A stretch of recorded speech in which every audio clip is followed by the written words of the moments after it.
Hey guys, welcome back to the channel for a quick video. Today it's going to be on the Fujifilm 70-300, which is a lens I've had for a while and almost always goes with me when I'm traveling.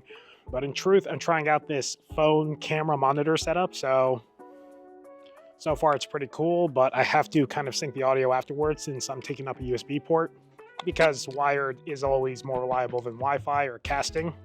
Just something I'm trying out. But what this does do is it affords you the ability to see what video looks like on this lens. And this is right at 70 millimeters on the X-T5. And here's what I look like. Horrifying. Let's try to expose that a little better. So that's what I'm shooting on today, and we've got about 15 minutes until the sun really starts setting, although it looks like it's already behind the hills here. So I'm going to take a few choice shots and talk about why this is actually my preferred telephoto lens. I've got the 150-600. I'm a little iffy on it right there, and I sold the 100-400. This is a really happy medium for pretty much anyone who shoots on the Fujifilm X system. So let's see what we got here. Oh, there's like possibly a couple doing something weird there. I don't know what he's doing, but we're about to get a pretty good shot of him doing it. So the reason why I like this lens is because, first and foremost, look at the size. It actually looks like any standard kit lens, and honestly, I feel like the cage is more of an attention draw than the actual lens itself. And the funny thing about this one is that the image quality is as good as the 100-400, which is pretty heavy. And with the teleconverter, with the 2x teleconverter, which I'm going to pop on in a second, the IQ does not, for whatever reason, drop as much as it does on other Fuji cameras that use a teleconverter. Now, we are losing light pretty fast, so I'm going to take a few quick sample shots here. First of some of the geese down there. Should probably pump up the ISO a bit, honestly. And for a vacation telephoto lens, really good. For a city telephoto lens, and I'm a guy who prefers telephoto over wides any day. Now, of course, 70-300 means it's a 105-450 full frame equivalent lens, and that's a lot of range to have in this package right here. Weather sealed as you would expect. Let's see if we can grab that sign. I know you guys aren't going to be able to see that sign, but it's right there. No horses. I forgot there are horses here. There's a little gazebo. And I'm going to grab these geese right down there. Looks like they're picking up dinner in the grass.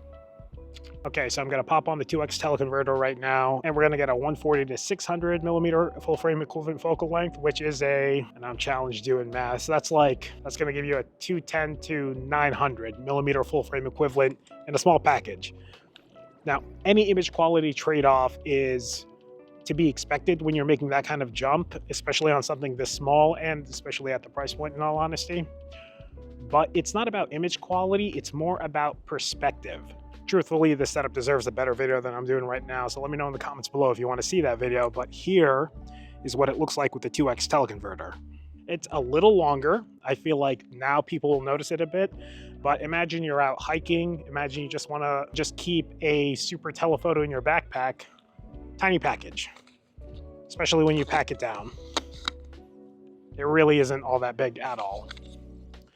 So let's test out the image quality. And for those not familiar with the 2x teleconverter, it also doubles your base aperture. So f8. So f8 is the absolute widest right now.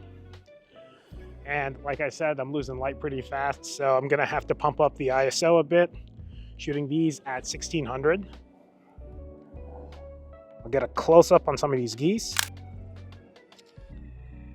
I'll overlay these photos right now. This is kind of what I mean, where there doesn't really seem to be a noticeable penalty, image quality penalty on this while using the teleconverter, where on the 100-400 and definitely on the 150-600, you absolutely notice the degradation in image quality. It could be because there's less glass to go through since it's a smaller lens. I have no idea how the physics of that work whatsoever, but I'm not complaining.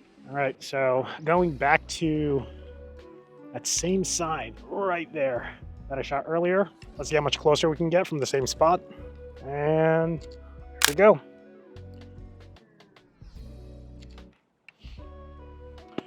There's someone right now on the edge of that cliff there. Super relatable. And subject detector is picking them up. I'll actually take a vertical shot of this one because I can't even do the full frame. And the IBIS is doing its job. It's keeping things really steady, despite my shutter speed at almost 900 millimeters being only 1/60th of a second, and it's down to f11.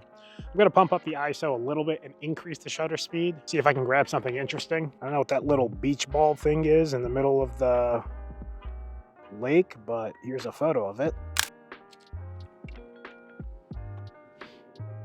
All right, so there's a walkway up there, and I'm going to try to grab a shot of people who are kind of like covered up in the trees. I don't think I'll be able to get this actually, but let's see.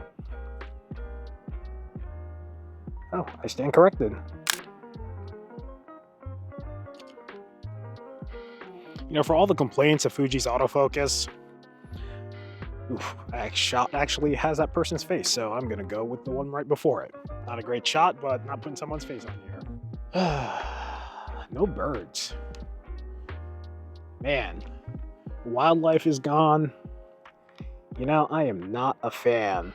I'm not a fan of this time of year because the wildlife is gone. Everything's like dead. Here's a picture of some dead leaves with a way too overexposed background.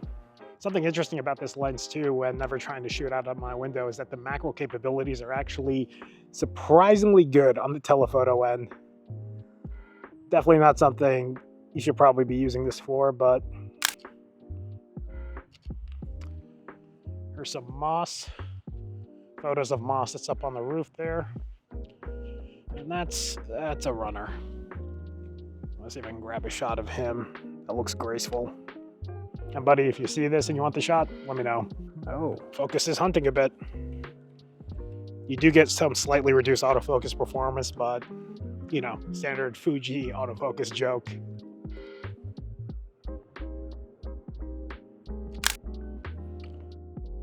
Like, you see where I am, you see where the water is. This really does need like a day to go out and enjoy it a bit, maybe by the Palisades at some point. But let's not call this a review or anything. I'm going to call this a first look at the 70-300 because I realized that I just never reviewed this or a lot of other lenses on my channel. I'm trying to not make everything a gear review, but at the same time, like, telephoto in general is pretty fun. Maybe I'll do like kind of a review under a why you should take telephoto shots video. And adapting old FD lenses, always a great idea. Let's see, it's a park ranger. I can get the whole thing here, no problem. Not a great angle. That dude's got a cool bike. Shutter speed was a little too slow for that one. Photography in general is supposed to be a hobby that doesn't stress you, and I feel like with the massive focus on gear in recent years, just like everyone just obsessed with equipment, kind of ruined that a little bit. And that's maybe part of why I wanted to try out this phone vlog system, so I'm not walking around with two cameras. Yeah, but maybe I'll make another video about that overall. On my way, I might be able to get a cool shot of them. Let's see.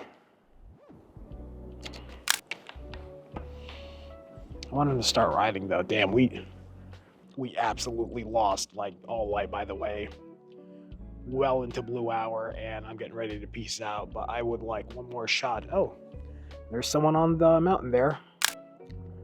So here I am at the wide end, and here is, let's move it back a bit.